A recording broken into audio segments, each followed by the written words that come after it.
Seja bem-vindo ao MDA, coloque seu fone de ouvido e viaje com a gente no mundo dos animes.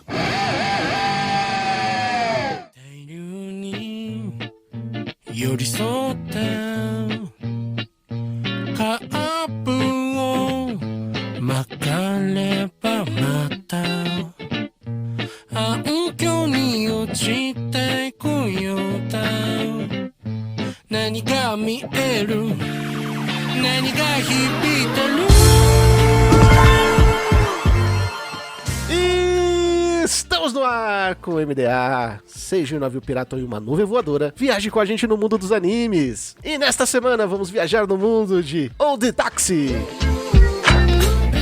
Eu sou o Raul e mandaram um pix muito bem feito pra esse anime, viu? Eu sou o Lucas e a abertura desse anime tinha que ser molejão, não era amor, era cilada. Ou voo de táxi, né, cara? E já acabou minha abertura, porque a minha abertura era em quanto tempo a gente vai falar de voo de táxi da Angélica, então eu vou mudar. Já foi.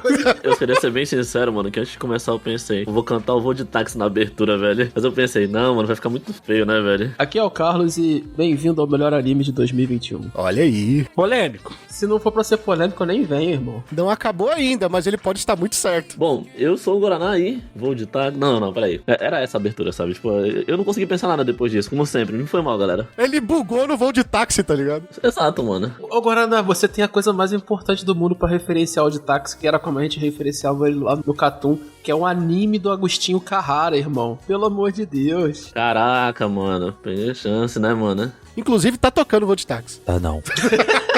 Quem que edita? Quem faz o corte? Aí é complicado, né, velho? Tá jogando no time adversário, né, velho? Gol contra. É isso. A gente vai descobrir se teve música após os eventos. Vou de táxi, cê sabe, tava morrendo de saudade, mas nem lembro do teu nome. Thank you, far too kind. Yeah, ready? Let's go.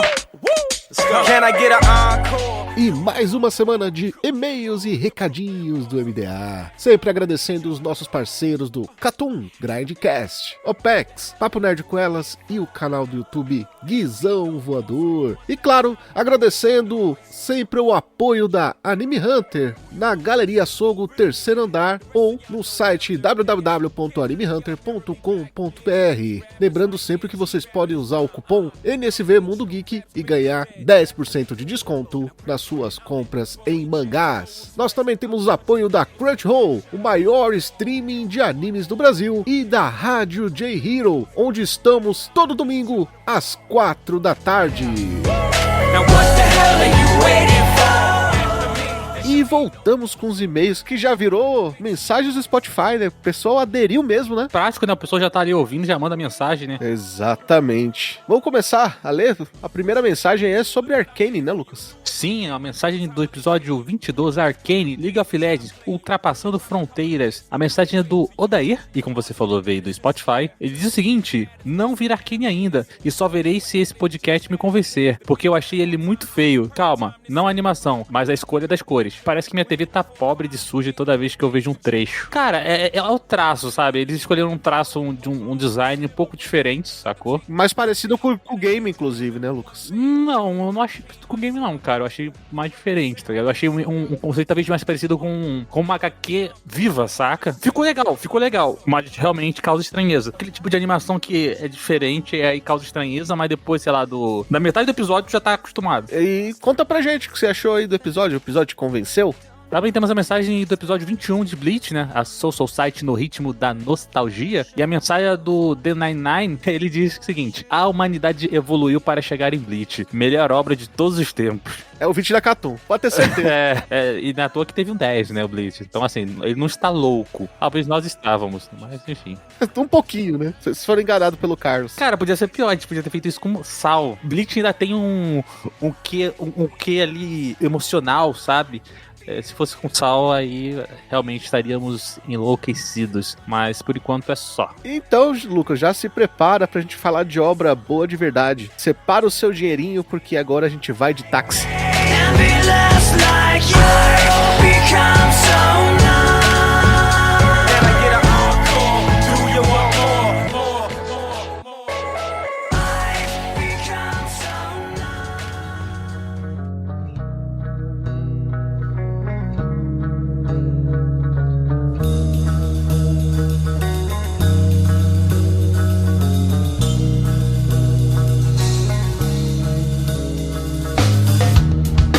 Vamos com os dados técnicos de Old Taxi, do gênero dramédia, suspense, slice of life. Eu acho que nunca foi usado o gênero dramédia aqui nesse podcast. Faz sentido mesmo. Eu não sabia que isso era um gênero, sendo bem sincero. Eu também não. É um subgênero, na verdade, né? O dramédia, que é aqueles drama com a pictada de humor, né? Eu sei que tem suspense, mas talvez poderia botar mistério. É que mistério e suspense, eu acho que eles estão até na mesma... Categoria, né? É porque não é preto e branco, mas eu acho que o mais encaixa aqui é noir, né, cara? Do cara à noite, aquele termo sério, a cidade proibida, a cidade do pecado e tudo mais. Eu vou te falar que mais do que esses filmes, ele me lembra muito... Aí aqui o imbecil que faz mestrado em cinema, né? Ele me lembra muito uma pegada que teve pós... ali a virada dos anos 60, mais início dos anos 70, que é Taxi Driver, esse filme assim, road movie, assim, como também o Paris, Texas, que é do Wes Anderson. Basicamente, filme independente de road movie, assim, que os caras passam por cidade, essas coisas assim. O Taxi me lembra isso, tanto na Europa, quanto principalmente no cinema independente americano. Então a galera pode pegar essas duas referências aí. O mais famoso, Taxi Driver, e Paris, Texas, também lembra muito. Pô, Carlos, pensei que você ia falar do Táxi da Gisele Bündchen, foi mal. Esse não tem a Queen Latifah? Tem. Será que não tem a Queen Latifah? Ela é só a personagem principal. O maluco foi de Robert De Niro pra Gisele Bündchen atriz. A 200 por hora. Eu acabei de falar dois filmes que são dois dos melhores filmes de todos os tempos. Se você pegar a lista aí de quais 100 melhores filmes de todos os tempos, vai ter Taxi Driver e Paris, Texas. Eu acabei de falar, esse foi parar em táxi, tá ligado?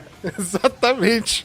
Dos estúdios OLM PICX ou PIX, com 13 episódios que estrearam no dia 6 de abril de 2021 e se encerraram no dia 29 de junho de 2021, na temporada de primavera deste ano. Do diretor estreante Baku Kinoshita. Ele é da Pix mesmo, do estúdio Pix. E o Pix ele é um estúdio que trabalha com vários clipes de animação, de bandas japonesas ou comerciais. Agora ele tá se aventurando em anime também, sendo que ele já tinha trabalhado em algumas outras obras com 3D, como assistente de diretor, se eu não me engano. E aí ele tá se aventurando aí ao lado da OLM com um dos 11 times da OLM, que eu acho que é o Yoshioka, não tenho certeza. Nos créditos aparece lá OLM e Team Yoshioka, eu acho que é. Mas interessante, cara, eu gostei do debut dele, né, da estreia dele como diretor. E deixa eu te perguntar, Ana, você tem algum histórico dele? Se ele só foi assistente de direção ou se ele vem de alguma outra área? Porque no Japão tem muito costume de o pessoal ser animador, né, antes de ser diretor.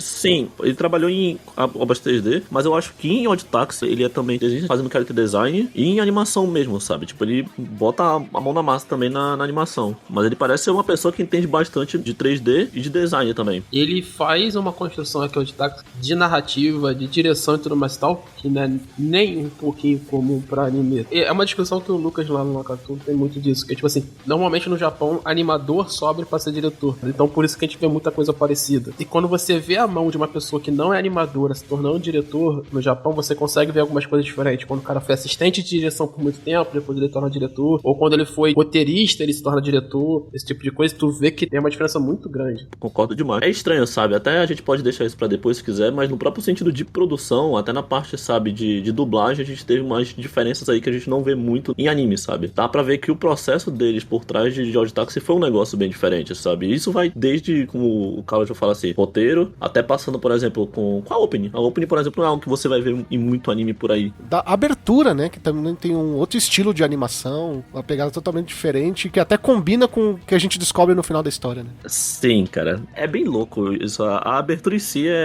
ela é muito bonita, até porque ela me lembra muito de como o Satoshi continua as abordagens nos trabalhos iniciais, assim, que ele tinha, tipo, de universidade, desde de escola mesmo de arte. E foi interessante porque eu fui atrás disso e num dos portfólios do nosso querido amigo aí, Baku Kinoshita, ele fala que uma das principais inspirações dele de artistas é o Satoshi Kon e alguns filmes da Ghibli, sabe? Então dá pra ver aí bastante semelhança aí entre o trabalho dele na opening com algumas coisas que o Satoshi Kon gostava de fazer antigamente. E vamos ser sinceros, né? Deve ser o sonho de qualquer diretor estreante ganhar um anime original pra chamar de seu, né? Com toda certeza. Era uma ideia meio maluca, sabe? Se você for pensar assim, a premissa de Odd Taxi, assim, como as coisas vão escalando, dá pra você ver, cara, esse maluco é literalmente maluco mesmo, é louco mesmo. E foi um negócio, tipo, que deu muito certo. Eu chuto, talvez, que o processo que deve ter acontecido, talvez no OLM, no outro estúdio da Pix, que o argumento, que é o roteiro, né, tava pronto e precisavam de alguém pra rodar. Eles estavam com, ó, temos uma verba, temos um espaço aberto, tem a galera que vai bancar já, o argumento é esse aqui. Tá afim de dirigir? O cara bateu o olho e falou, bom, vamos pra dentro. Vindo desse roteiro, ele tinha um material muito bom pra trabalhar. Sim. Não adianta você também dar um cara muito promissor e falar assim, toma essa bomba aqui pra tu dirigir. Às vezes o cara é muito bom, ele vai conseguir até dar uma salvada em um ponto ou outro, mas o cara não faz milagre, a direção não faz milagre. É igual a animação, quer dizer, a animação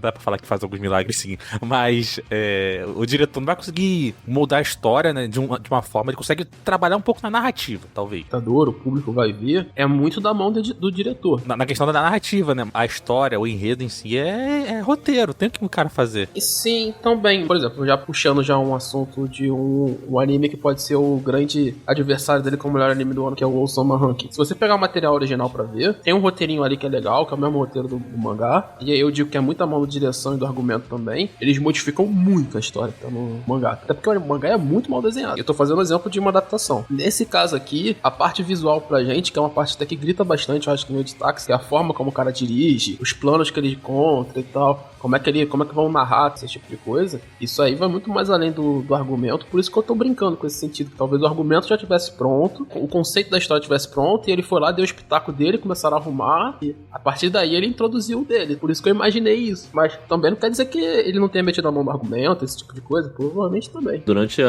uma das entrevistas, né, do nosso querido Baku no Shiro, ele até citou, né, a pessoa por trás do roteiro, e indo atrás do roteirista, que foi o Kazuya Konomoto, ele também nunca tinha trabalhado com anime, ele era uma pessoa da área de séries mesmo, tipo dramas japoneses. Ele é um mangaka, na realidade, pelo jeito também. Ele tem um mangazinho relativamente longo, né, de 73 capítulos. Não é muito longo pros padrões, sei lá, de série semanal, mas 73 capítulos ainda é alguma coisa. É, sim. São 7, 8 volumes pelo menos, né? São 8 volumes, tô vendo aqui. E ele fez um outro mangazinho também, mas era um mangazinho que, pelo que eu li, tinha várias co-participações, e ele foi só um co-participador. Bom lembrar que o Odd Taxi, ele tem até o mangá, mas foi um mangá meio que feito pra promover o anime. Inclusive o mangá, ele saiu 4 meses antes do anime, né? O primeiro volume saiu em 15 de janeiro de 2021 e até o momento conta com 2 volumes, mas tem um terceiro pra sair. Porque a história do anime já acabou, né? Mas provavelmente foi naquele esquema assim, eles deram uma prévia da história lá no começo, no primeiro volume. E aí o anime foi saindo e já assim, beleza, agora a gente vai lançar o resto, entendeu? Mas o primeiro volume sai antes mesmo pra botar o doce na boca da criança, sabe? É bem legal falar isso, porque nos últimos anos a construção até que não tá sendo tão utilizada quanto era utilizada ali no meados dos anos 2000, final dos anos 90, que acontecia muito, né? Você tem anime original e logo depois já engatar um mangá. O Odd Taxi é streamado aqui no Brasil pela Crunchyroll, inclusive é exclusivo da Crunchyroll no Brasil. E o mangá só pode ser encontrado por enquanto no Japão, ainda não chegou no Brasil. Tem 2 volumes em publicação. O autor é o mesmo roteirista do anime, o Kazuya Konomoto, e ele é o argumentador do mangá, né? Só que as ilustrações ficam por conta de Takeishi Abaraya. É um mangá seinen, publicado pela editora Shogakukan, na Big Comic. Ô, Guaraneco, conta pra gente aí a sinopse de Odd Taxi. O taxista Odokawa leva uma vida mundana. Ele não tem família, não anda muito com outras pessoas e é um excêntrico que tem a mente estreita e não fala muito. As únicas pessoas que ele pode chamar de amigos são seu médico Goriki e seu colega de escola Kakihana. Todos os seus clientes parecem ser um pouco estranhos. Um estudante universitário que quer viralizar, Kabazawa, uma enfermeira com segredos chamada Shirakawa, uma dupla de comediantes que simplesmente não consegue parar, chamada Homo Sapiens, um bandido local chamado Dobo, um grupo de ídolos que está começando chamado Mystery Kiss, e todas essas conversas mundanas de alguma forma levam a uma garota desaparecida. É muito da hora, né? Porque você vai começar a assistir o anime e aí ele vai te jogando uns personagens assim que fala assim, tem esse personagem aqui, tipo o Kubazawa, que no começo é só um cara que quer viralizar. Aí você vê que na imagem dele tem a foto do Dobu. E aí aparece o Dobu. É muito da hora, porque é a história do Odokawa, mas com o tempo os personagens vão aparecendo e vai formando um quebra-cabeça. E aí quando chega lá no episódio 6, 5, meio que a história já te apresentou os principais personagens, mas você ainda não entende qual é a conexão entre eles, né? E aí, por exemplo, depois você vai entender que aquele humorista, né, o Baba, tu vê que ele namora com a Rui, que é do Mystery Kiss, que é o grupo idol que tá envolvido com a Yakuza. E aí eu entendi qual é a ligação. Esse cara é o namorado lado dessa mina. É uma conexão. Se você analisar, de certa forma, o Baba, ele não é um personagem muito relevante no mistério do anime. Mas quando você, durante a narrativa, você entende a relação dele com a Rui, e muito mais pra frente, você entende o ponto de vista da Rui sobre toda aquela situação, né, do mistério, você fala assim... Ele é um ponto de virada pra Rui, e a Rui acaba sendo um ponto de virada pra ele também, né? Porque ele era um cara muito inocente, não sei o quê. Todo aquele diálogo de chegar e ter a cabeça pra falar com o Shibagaki, olha, gente, ó, não dá mais, é melhor a gente se separar aqui, não sei o quê, coisa que ele não faria nunca, ele aceitava o Shibagaki falando que ele era um cara que não ajudava ele muito, que às vezes atrapalhava nas piadas, foi porque a Rui tava ali, né, também incentivando ele. Então você vê que os dois personagens, eles acabaram mudando um pouco um por causa do outro, né? Isso vai muito ao que é o Itachi, né? Pro nosso ouvinte que ainda não ouviu e você começou a ouvir esse podcast, eu acho até bom você parar aqui, porque vai tomar spoiler e o Itachi é uma história de mistério, mas só pra deixar bem claro, o Itachi é o que? Ele é um grande narrativa, um grande mistério com vários personagens que tudo vai se entrelaçando até o final. Ele é aquele tipo de mistério que nada tá ali por acaso. Tudo sendo muito bem construído, tudo sendo muito bem narrado, e um personagem liga ao outro mesmo que ele não saiba de vez em quando. E que a gente não saiba também, né? E entra muito naquela narrativa, é uma cidade, e as coisas acontecem naturalmente na cidade, às vezes quando a gente não sabe, mas tudo tá um pouquinho conectado porque todo mundo tá vivendo naquela mesma cidade, né? É uma narrativa que totalmente diferente, mas que, por exemplo, do Durarara também tem, né? Que é tudo acontecendo na cidade, mas aqui é voltada pro mistério, enquanto Durarara também tem seu mistério, tem muito mais ação, tem muito mais correria, esse tipo de coisa, né? E o anime, ele meio que brinca com você não saber das coisas, porque lá no começo, o Odokawa, ele meio que fala sozinho, né? A pessoa até fala assim, pô, ele tá falando sozinho na casa dele. E aí você fala assim, será que ele é o filho da puta da história? Mas ele não age como se fosse assim, mas tem alguma coisa dentro daquela merda daquele armário. E aí, no final da história, quando você tem o plot twist revelado, você fala que o teu filho da puta era só um gato. E outra, você vê que a história vai te levando a te enganar, né? Porque você vai conhecendo o cara e fala, pô, não, mas ele parece um cara legal. Aí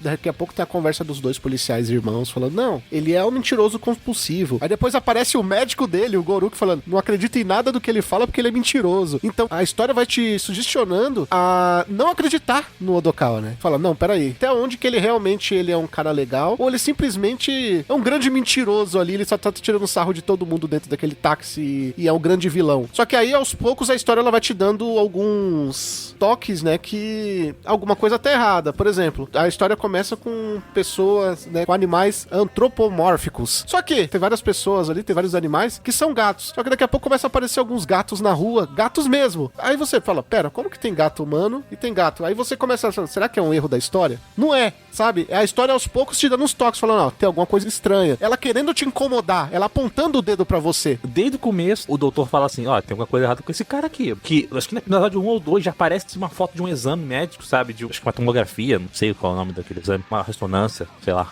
E aí tu fala assim, ok, ele tem alguma coisa cognitiva. E aí tem aquela coisa dele falar sozinho no quarto dele, aí tu se questiona, tá, ok, talvez ele esteja falando sozinho. E aí mais pra frente, o próprio doutor fala assim, olha, talvez ele tenha um amigo imaginário lá. E é interessante que, como a gente descobre a situação do Odokawa, ele mesmo não sabia. Ele fala assim, será que é um gato mesmo ou será que é uma pessoa? Na dúvida, você pode ir embora. Ele é aquela fase que ele diz no começo do episódio 1, é muito boa quando você para e analisa todo esse contexto, né? Que ele fala assim, olha, eu não sei porque você tá aí, eu não te amarrei, eu vou sair. Se você quiser ir embora, pode ir. E aí a pessoa continua lá. E aí no final você entende porque que é só um gato. O anime, como você falou, Raul, ele faz essa parada de personagens são antropomórficos, mas ninguém interage exatamente com essa questão dos animais. Primeiro porque tem aquela questão até do personagem que ficou viciado nos jogos, né? O Tanaka, ele tinha um passarinho lá e ele era doido para ter um dodo, sabe? E aí você pensa assim, tá, mas por que ele quer ter um animal? Ele é um animal. E aí você pega famílias que geralmente antropomórficos, muitos deles têm aquela questão de se eu sou uma girafa,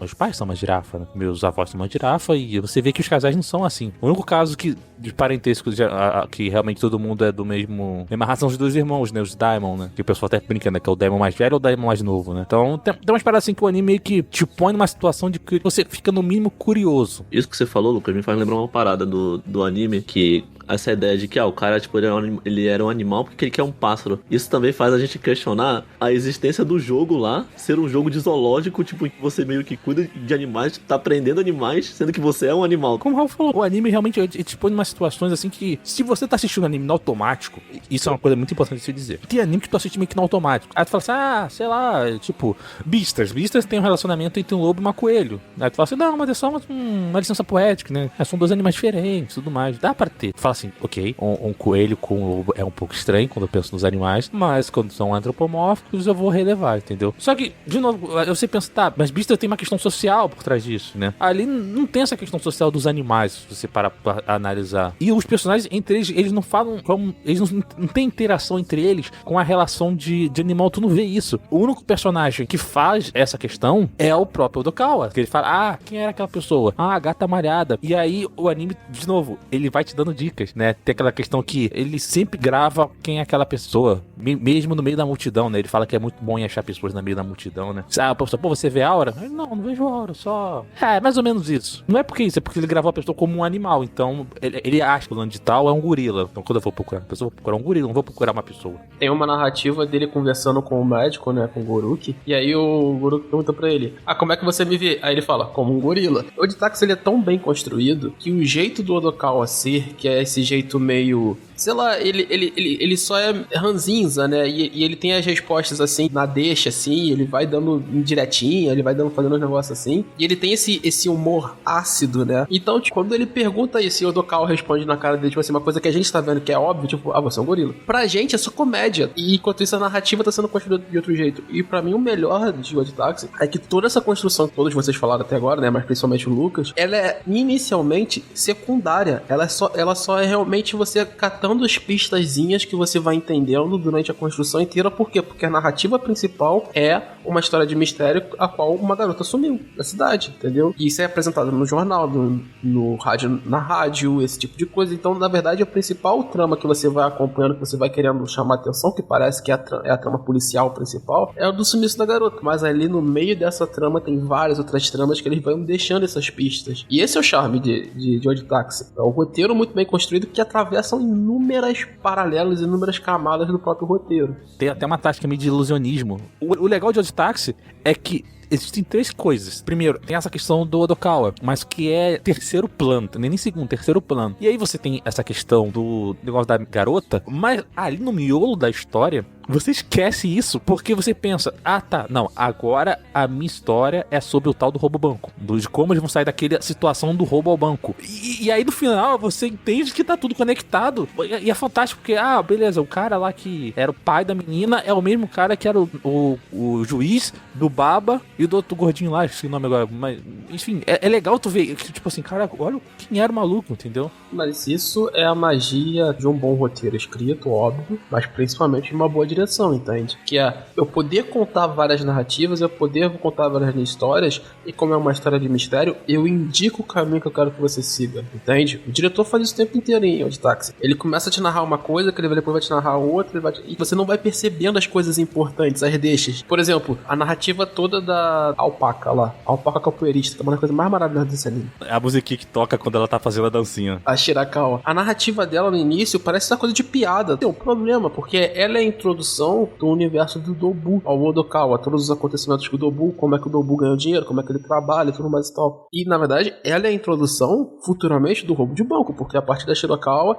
que ele vai conhecer o Dobu, que, na verdade, vai dar todo o processamento no roubo, né?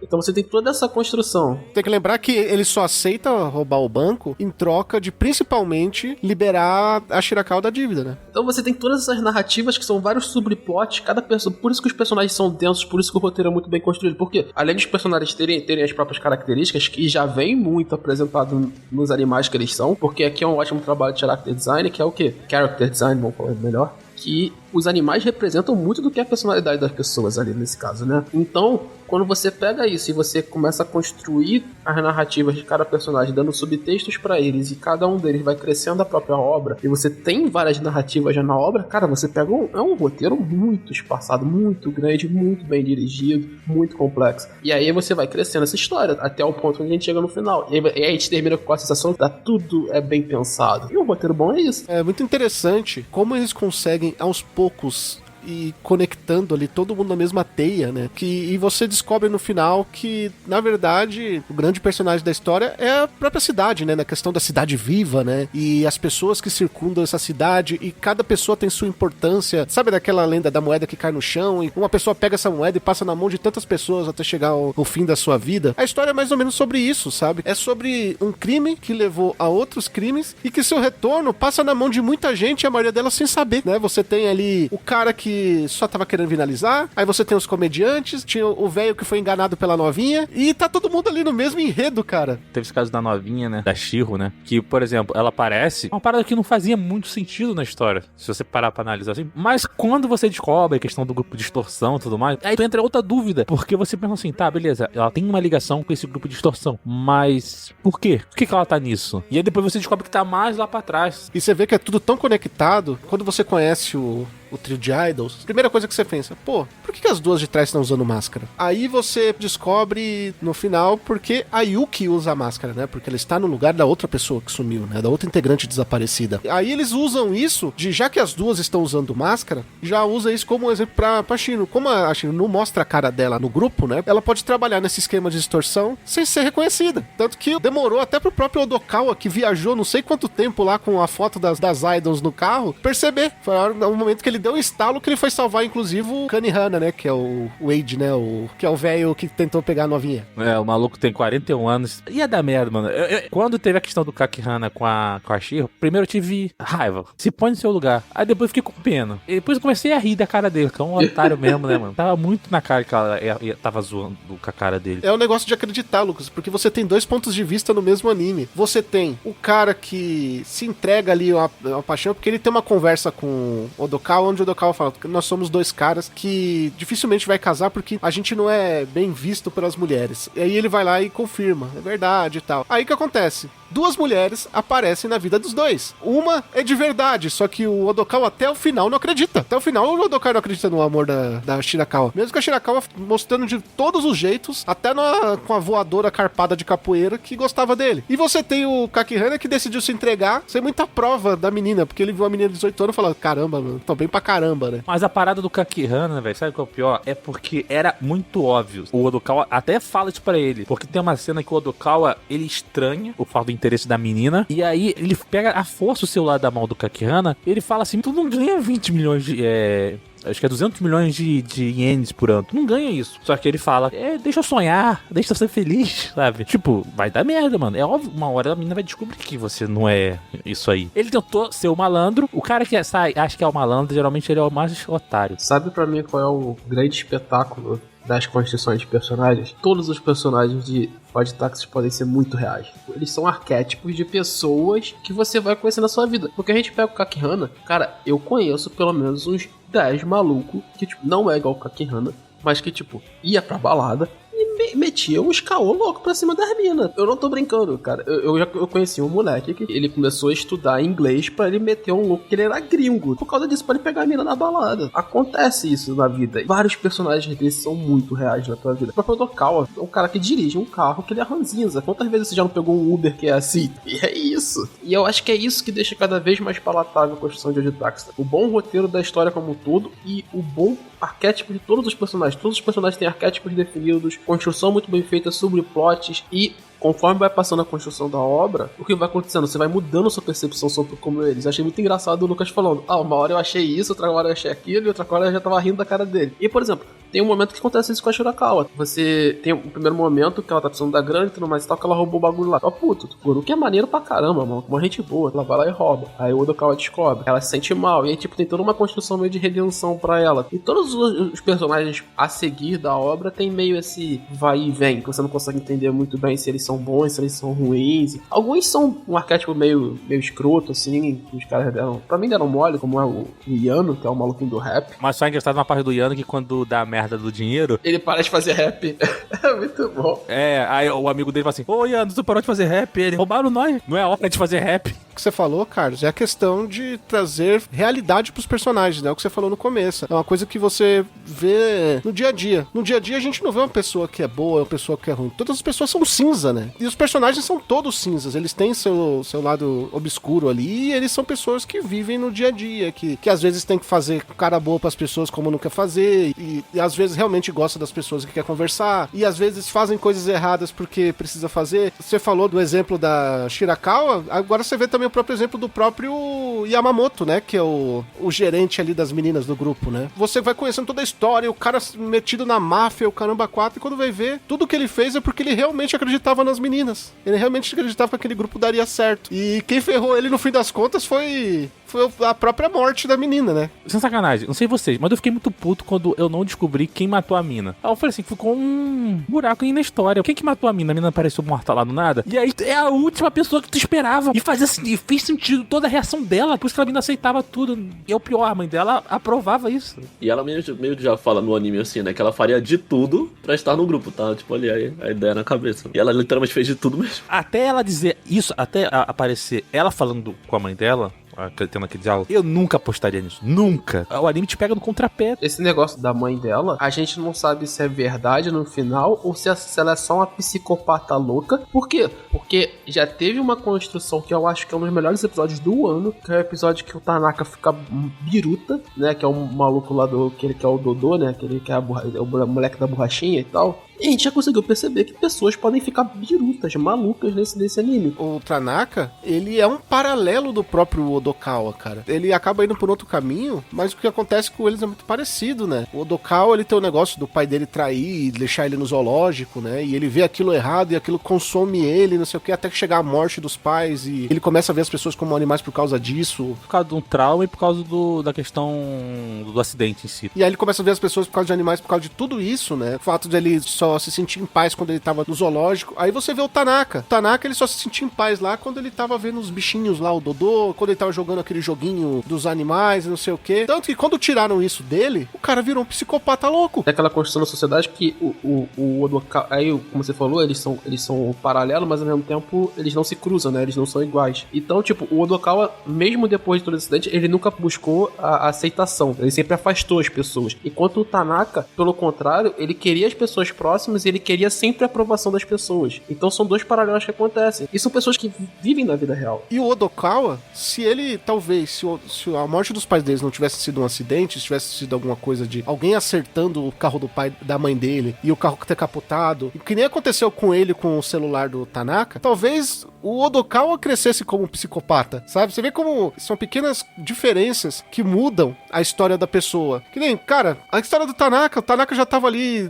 desesperado que ele queria. Quando ele finalmente pega o Dodô, passa um motorista de táxi a milhão, ele larga o celular vai parar na água, ele perde o Dodô. E ele vai atrás do cara que nem o psicopata. E é aquele negócio que a gente vê muito, a gente vê muitas histórias sobre isso, inclusive nos Estados Unidos, né? Daqueles caras que botam uma máscara e pegam um revólver e sai atirando, sabe? Que é aquele cara que já perdeu todo o sentido, né? E muitas vezes a gente não vai atrás do porquê o cara fez isso. E às vezes é a questão do dia ruim, né? De dar tudo errado, sabe? De dar tudo errado na vida do cara e o cara só tem aqueles 15 minutos. Só tem um dia ruim, que é o que caga a vida do cara todinha, sabe? E você tem isso também colocado. Cara, tem tantas histórias que são tão atuais que são colocadas nesse anime. Você pega a história do Kabazawa, do cara que queria viralizar. Ele é o grande exemplo do produtor de conteúdo que o cara faz tudo pra viralizar e quando o cara consegue, o cara não consegue dar conta da pressão porque o cara não tá preparado pra isso. O cara nunca foi preparado pra falar com aquela quantidade de gente que ele fala e receber a quantidade de críticas que recebe. Então, são coisas que a gente vê atualmente. Todos os assuntos que a gente vê citado nesse anime são assuntos atuais e são citados de uma maneira tão perfeita e tão bem amarrada com a história que você fica até com vergonha quando você vê outros animes que tem muito mais tempo de tela e não sei o que e não consegue fechar uma história. É bem de fácil identificação mesmo, né, cara? Seja, tipo, com você mesmo, com pessoas próximas. Você provavelmente conheceu alguém com a personalidade bem semelhante a alguém de Odd Taxi, sabe? O caso ali é muito do Kabazal, é muito topa tudo por dinheiro. Não do Kabazal, mas tipo de todo o pessoal ali das gangues e tudo mais, né? É muito legal pra pensar nisso. Ele queria a fama, ele queria a atenção, ele queria a grana, queria tudo aquilo ali. Mas até aí tem youtuber se jogando em banheira de Nutella, né, também, pra conseguir view. E vai nessa direção, não tô querendo julgar ninguém, mas é o que você vai fazer a ponto de você ganhar a fama, você buscar a fama. E, por exemplo, o Kabazal vai comprar briga com a máfia, vai comprar briga com o Dobu,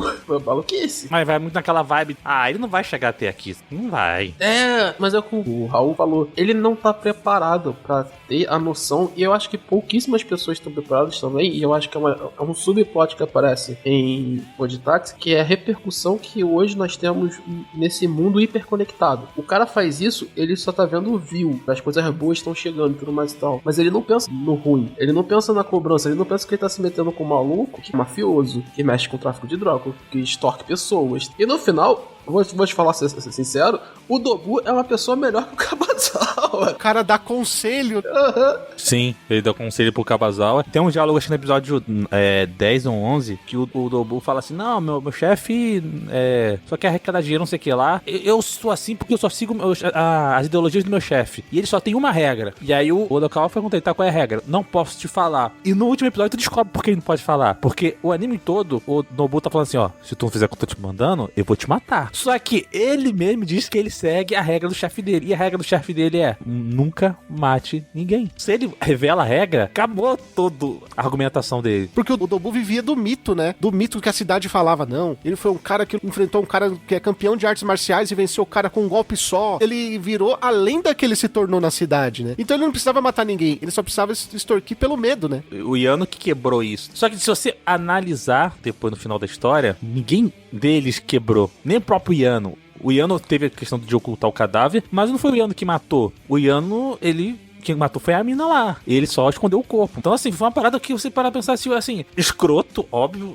uma versão bem dark web de Robin Hood, aquela questão de vou extorquir, vou cometer vários crimes para ajudar os órfãos, as pessoas que sofreram acidente de trânsito e tudo mais, mas eu não vou matar ninguém. É o que a gente tá falando dessas construções pequenas que a gente não vai entendendo, os personagens aparecendo em Odd Taxi e depois tudo se constrói. O personagem do Kuroda, que é o chefe do Book, a gente não sabe que é o chefe do, mas a gente imagina, né, que tem um dos melhores character designs do anime, né, que é uma lontra toda tatuada, né. Uma anta, não é uma anta? É uma anta, isso, é uma anta toda tatuada. E na verdade, o cara é um mafioso, eu acho que deixam isso desde sempre, mas meio pra, entre aspas, pagar os pecados dele, e até pelas pessoas que ele conhece, esse tipo de coisa, o cara tem uma fundação. Na vida real seria só pra lavar dinheiro, mas parece que funciona mesmo no caso dele. Ele bancou o Odokawa, né, durante muitos anos. Sim, sim. É até o motivo do Daimon mais velho se corromper, né, porque o Odokawa, o Daimon mais velho, ele vê como se fosse uma dívida com os caras lá, por isso que ele ajuda o Nobu, que ele descobre, o Nobu conta pra ele que ele faz parte do grupo ali. Quem é o chefe, né?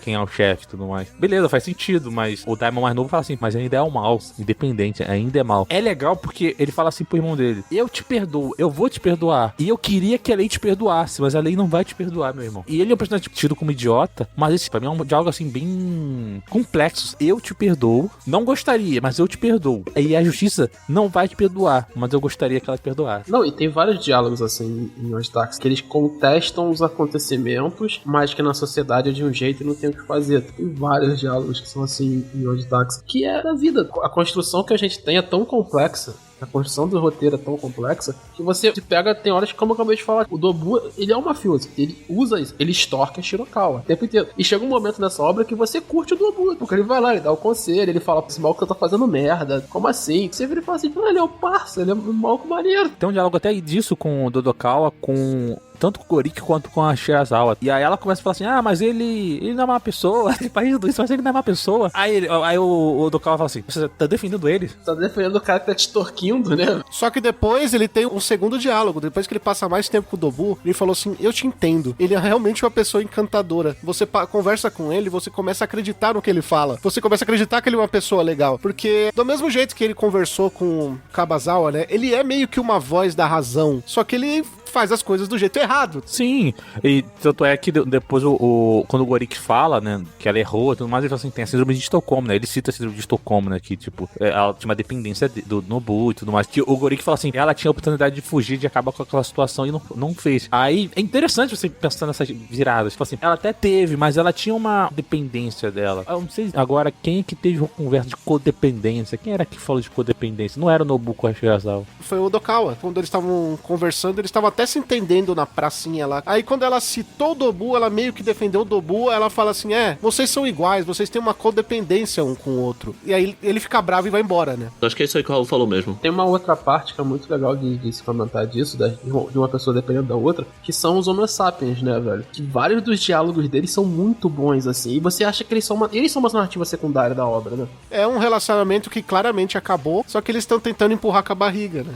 Você consegue ver que é um relacionamento onde o Baba tá conseguindo caminhar e o Shibagaki, ele não tá conseguindo construir uma carreira que ele quer. Ele visava uma carreira, ele acha que ele é muito bom e tudo mais e tal, mas ele não chega naquele ponto. E aí, tipo, ele quer amarrar a outra pessoa pra conseguindo se desenvolver também do lado dele. Tentando, e não consegue. E você consegue ver isso nas ações futuras dos dois personagens, onde que o Baba vai ser um apresentador, vai trabalhar em rádio, vai fazer outras coisas, e enquanto o Shibagaki, ele é o quê? O cara que faz ramen, trabalha em restaurante, pra se manter na vida, esse tipo de coisa. Inclusive, trabalha junto com o Imai, né? Trabalha junto com o Imai, isso. Quando o Imai entra na história, mostra que até com um pouquinho de política ela flerta, né? Sabe aquela história de você ter aquela pessoa que é atraente aos seus olhos, você acredita no que ela fala, e no caso dele, a política dele, né, é a Arui, né? A Arui é aquela pessoa que é a ídolo dele, é a pessoa que ele gostaria de ajudar de qualquer forma. Só que por trás das câmeras, a Arui é aquela pessoa que chega na Shiro e fala, que quando a Shiro fala assim, não, eu não quero mais trabalhar com esses negócios de extorquir pessoas, e fala assim, você tem que ajudar a gente, não quero saber se vai continuar, e aponta o dedo pra ela, sabe? Ou seja, que não é aquela pessoa boazinha que mostra. E o Imai é aquele cara que só quer uma oportunidade de conseguir alavancar aquela pessoa, porque acha aquela pessoa a melhor pessoa do mundo, quando na verdade não é. É até interessante que tem uma situação que a Rui fala assim, a gente tinha que ter mais fãs que nem aquele cara lá, que nem aquele 5 lá. E você sente na frase dela, não uma admiração, é meio que, olha lá, a gente tem um cara que é obcecado com a gente, kkk,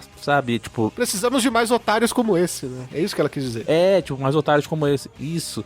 Tu sente um desdenho, a palavra é essa, tu sente um desdenho quando ela fala isso. Ali foi um ponto que você assim, opa, essa mina aqui não é Flor Xixeri. O Carlos estava conversando sobre os dois comediantes, e é aquele negócio de você conseguir enxergar quando o final é a melhor solução, né? O Baba, ele tava se desenvolvendo, ele tava criando um novo ele se descobriu como radialista, ele tava ali, né, como apresentador, ele tava dando certo, fazendo seus merchants, e o Shibagaki querendo segurar o cara lá, não, você vai continuar sendo meu parceiro aqui, de comédia e tal. Só que enquanto isso, tinha um cara ali, que é um grande fã, que escrevia roteiro de piada, que é o Nagashima, que é a girafa que aparece depois, que era doido pra ter uma oportunidade de trabalhar com o cara que ele era ídolo, sabe? E talvez essa fosse a melhor solução pro Shibagaki, porque o próprio Baba, claramente pelos diálogos que eles têm, o Baba não é um grande parceiro de comédia, às vezes ele até mais atrapalha do que ajuda, ele não tem o time cômico, né, que o Shibagaki tem. Então, às vezes, é claro que nada vai apagar o que eles tiveram como amizade na escola e tudo mais, e que eles cresceram tentando ganhar uma oportunidade juntos, mas talvez continuar sozinho seria a melhor solução, né? E eu acho muito legal também, outra narrativa que acontece em Old Taxi é a narrativa do acaso. Porque, imagina, o ato final que a gente tem, né,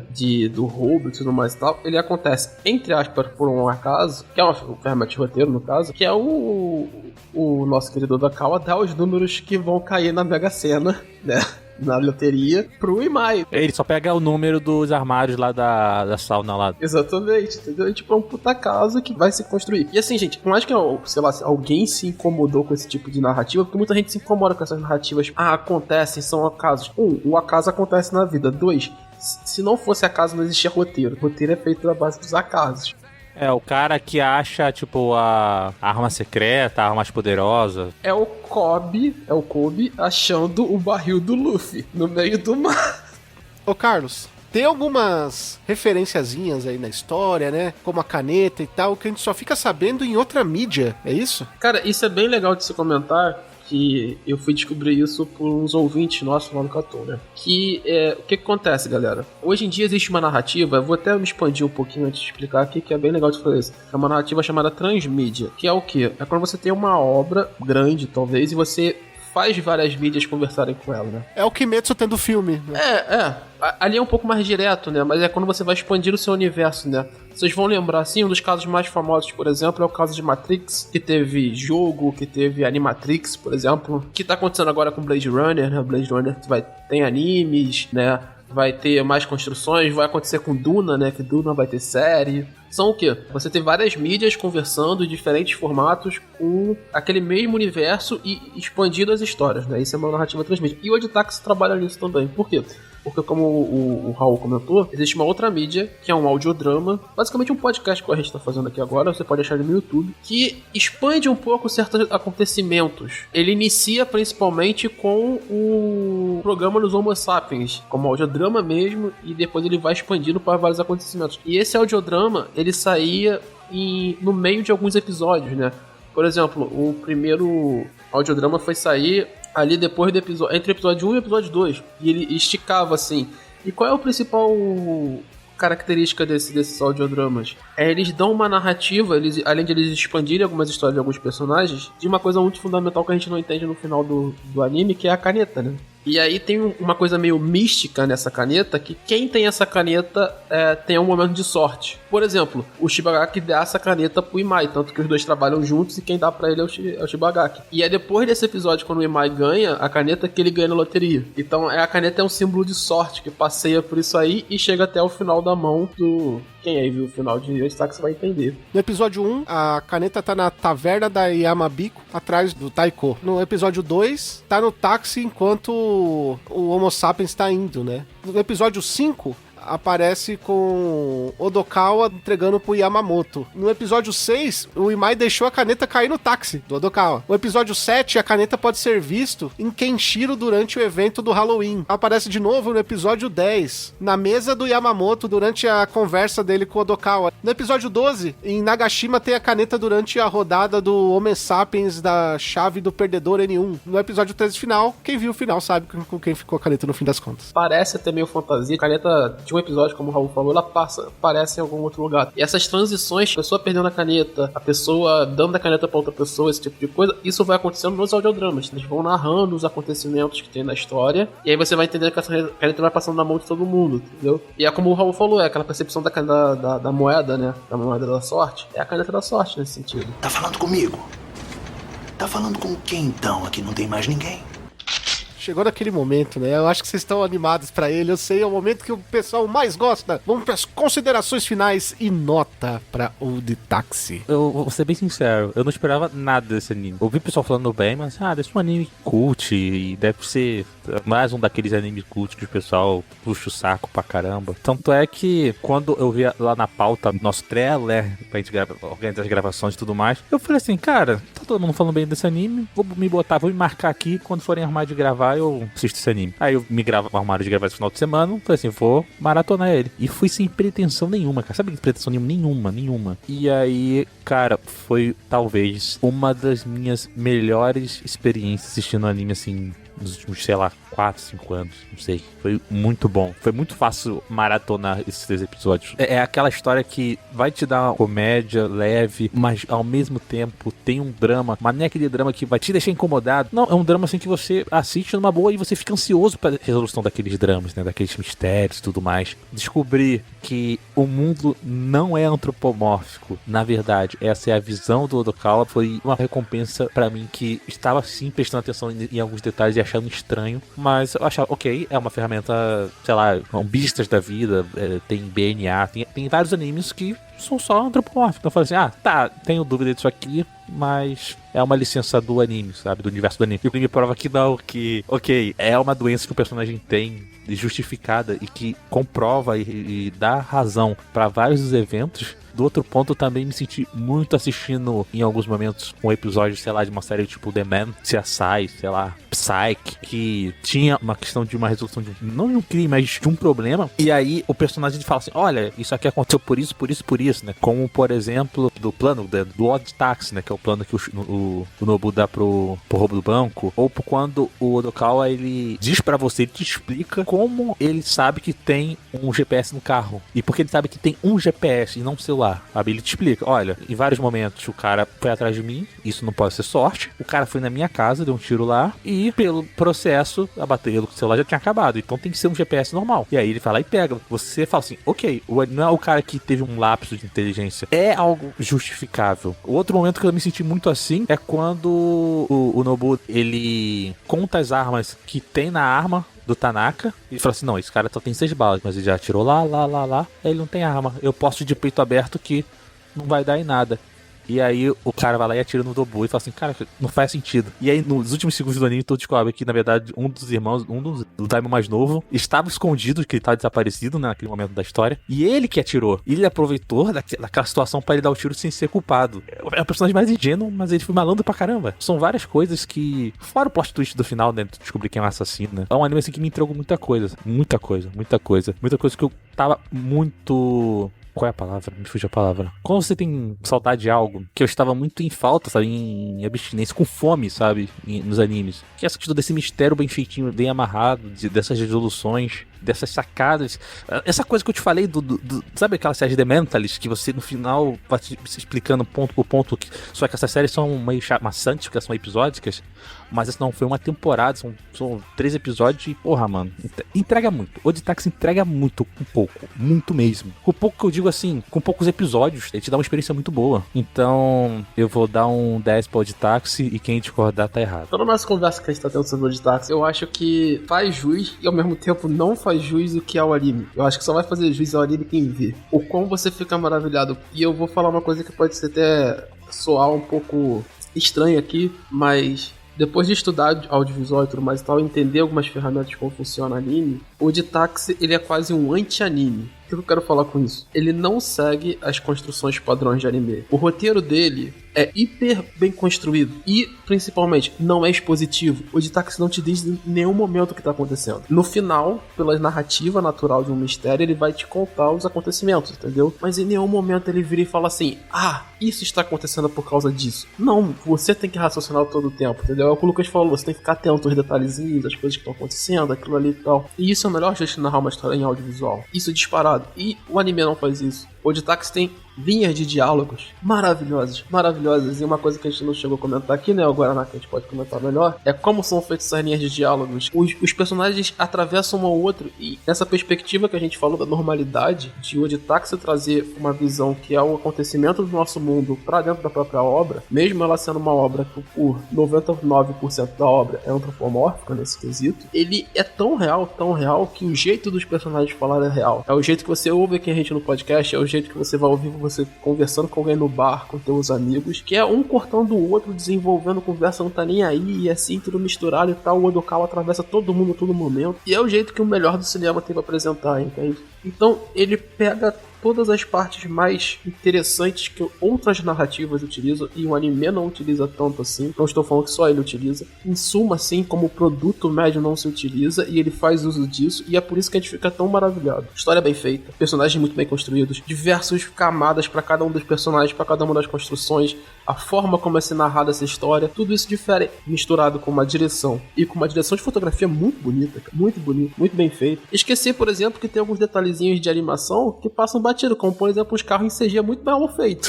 que vira charme o taxizinho do Odokawa, tem um 3Dzão quadradão. É um gol, pô, é um golzinho quadrado, pô. Tudo fica charmoso, tudo fica gostoso, tudo fica muito bom, e é como o Lucas falou, parece que não é nenhum anime, parece que é uma série. A comparar com a minha série favorita de todos os tempos, a forma como ele narra, esse roteiro muito bem estruturado, que tudo faz sentido, que tu chega no final e tu fala, meu Deus do céu, como se eles pensaram nisso. Lembra Sopranos em alguns momentos. Lembra algumas vezes Breaking Bad, com outras perspectivas, com outras formas de agir. Mas que no final tu fala, caraca, foi entregue. Tá tudo aqui, tá tudo entregue. Você não precisa se preocupar com essa animaçãozinha mais ou menos, com os personagens sendo mais travadinhos e tal. Tudo vira meio charme nessa construção. Ele é muito diferente. Ele é muito diferente do que é o audiovisual baseado em anime. Nesse sentido. Não tem nem como. Eu cheguei aqui e falei, olha, melhor anime do ano. É um dos melhores animes que eu já vi. É 10. Eu também vou dar 10 porque... Odd Tax é um bagulho, tipo, bizarro de bom. Tipo assim, primeiro porque, como o Carlos falou, ele já meio que quebra todo o estilo de como é produzido, tipo, anime. Não no sentido de produção, animação, esse tipo de coisa, mas roteiro, tudo isso. E realmente, como eles mesmo falaram, você parece que tá sendo uma série, sabe? A forma como os diálogos fluem bem é um negócio gostoso de assistir. Quando eu assisti, como esse ano eu não tô assistindo muito anime, que eu tô estudando, eu assisti ele quando já tinha saído, eu assisti os 13 episódios no mesmo dia. E, cara, foi uma experiência muito boa porque eu não senti em nenhum momento que foi um negócio maçante, sabe? Mesmo tendo uma quantidade considerável assim, de informações, de personagens, tudo fluiu muito bem. Desculpa te interromper, não é só porque ele é muito bom narrativa, é uma história leve, sabe? Não é uma história pesada, e isso que é incrível. Ela não apela pra nada, não tem nenhuma apelação visual, não tem apelação narrativa, não tem apelação de nada, assim, pô, esse tema aqui eu não gosto. Lembra que eu falei que no anime que incomoda? É nesse sentido, não apela, por isso que flui tão bem, e que é confortável, você pode ver na TV da sala. Por exemplo, a gente falou que ele é um dramédia, né? E tem várias partes nesse anime que são tensas, tem o drama, tem diálogos assim mais pesados. O normal do anime é fazer aquele diálogo hiper-ed, você é assim, isso e aquilo meio exagerado. O normal, até um pouco da mídia japonesa, os japoneses eles exageram esse tipo de coisa meio teatral. O Stax não, é super sereno as coisas que acontecem, como o Lucas acabou de falar, ele é super sem exageros, as coisas transcorrem normalmente. É tudo feito certinho, sabe? Uma ambientação boa, com uma fotografia ali que funciona direitinho, você percebe ali, logo no primeiro episódio, tem todo aquele atento ao detalhe, passando ali pelas ruas de Tóquio, provavelmente, porque ali parece uma parte ali, o cruzamento de Shibuya, se eu não me engano, então eu chuto que seja Tóquio mesmo. É comentado no anime que é Tóquio, porque tem um personagem que eles falam que ele saiu do interior e foi pra Tóquio. Ah, o próprio Odokawa, que ele foi levado pra Tóquio quando criança. Sim, sim. E assim, uma ambientação certinha, uma caracterização muito boa, uma pegada de foreshadowing, sabe? Um mistériozinho, cara, tão leve de se assistir e muito gostoso que não tem como você não gostar de Odd Tax. É um negócio muito bom. E é ainda melhor porque era algo que pouca gente esperava, sabe? Que fosse surgir e que ia ser, tipo, tão bom. Então, sabe, é um show de direção, é um show de roteiro e é a prova mais uma vez que você não precisa fazer com que seus personagens se movam tanto pra você ter, tipo, um bom anime. Isso pra mim é o mais importante de tudo, porque eu sou uma pessoa que destaca muito a animação, mas de vez em quando é bom eu ter, tipo, esse tapa na minha cara dizendo que não é preciso uma boa animação pra você ter uma experiência muito boa com o anime. Fica esse 10 aí pra Odd Tax totalmente merecido. É um anime que começa câmera na frente do personagem principal dirigindo e você vê que ele tá num tédio absoluto dirigindo aquele carro. E você vê, conforme ele esteja em diferentes momentos, ele esteja em um momento mais tenso, mais feliz, você vê que ele tá dirigindo também de uma maneira diferente, mais relaxado, mais tenso. Esse anime cuida de todos os detalhes. É uma obra que a abertura é um show à parte. Aí você tem todo um enredo que se complementa, que fala de pessoas vivendo as suas vidas e que mesmo você vivendo a sua vida de uma maneira honesta e tá tudo bem, você pode acabar esbarrando em alguma coisa muito ruim. E é uma história que começa assim e que termina com um certo personagem entrando no táxi e a história falando assim, olha, a história acabou aqui, são 3 episódios, mas se você quiser mais, a gente pode fazer. Cara, é maravilhoso. Ele se complementa totalmente e fala, se você quiser mais, dá pra fazer mais. Mas aqui também tá muito legal. É complexo, porém é super leve. Você pode ver só como entretenimento, só assistindo, sem pensar muito. Ou você parar pra pensar em um personagem, você destacar aquele personagem que você mais gosta e perceber a linha narrativa dele e você vê que é complexa, porque todos têm uma linha narrativa complexa. Eu vou dar um 9, porém, eu vou dar mais um, porque o Odokawa aparece o Ansem quando vira humano. Então, não poderia dar uma nota menor do que 10 pra Odd Taxi e é, sim, um dos melhores animes que eu vi na minha vida e é a nota mais alta do MDA. Merecido. Justíssimo. Só pra te falar, vários daqueles planos que eles gravam de frente, assim, por Odokawa dirigindo e tal, inspirado aonde? Taxi Driver. Taxi Drive. Sim, tem um filme, eu tava tentando lembrar o episódio inteiro, mas enfim, Perseguição em Budapeste, alguma coisa assim, que é sobre um Uber, né, que ele dirige pra uma pessoa o tempo todo. 90% do filme a câmera fica ali. Tem a mesma pegada também. Tem um filme chamado Driver, que é um filme independente, assim, nessa pegada no ar, assim. Vejam. E você? Quer ver mais histórias? Quer ver mais animes como esses que são os melhores animes de 2021? Comenta pra gente, manda aquele e-mail falando qual anime que você quer que a gente faça podcast. Se você não falar, a gente vai fazer o que a gente gosta. E o Ecomundo? É, exatamente, o Ecomundo tá aí, vai ter Digimon vindo aí, né, tem muito Digimon pra fazer, tem Yu-Gi-Oh! Aí, a gente tem que terminar a saga do Yu-Gi-Oh! Que tá parada aí já faz algum tempo, tem Jojo, tem muitas séries aí gigantescas que a gente vai fazendo parte a parte, tem a segunda parte do primeiro episódio do MDA, né, a gente tem que continuar a saga Hunter, mas quer aquele episódio que você gosta? Quer dar sua opinião sobre Old Taxi ou qualquer outro anime, qualquer outro episódio? mda@nsvmudogeek.com.br. Nós ficamos por aqui, mas muito felizes. Até o próximo episódio. Tchau!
Cheese on the cookies, boy, I like it just the way you are. Let me see you strip, you can get a tip, cause I like you just the way you are.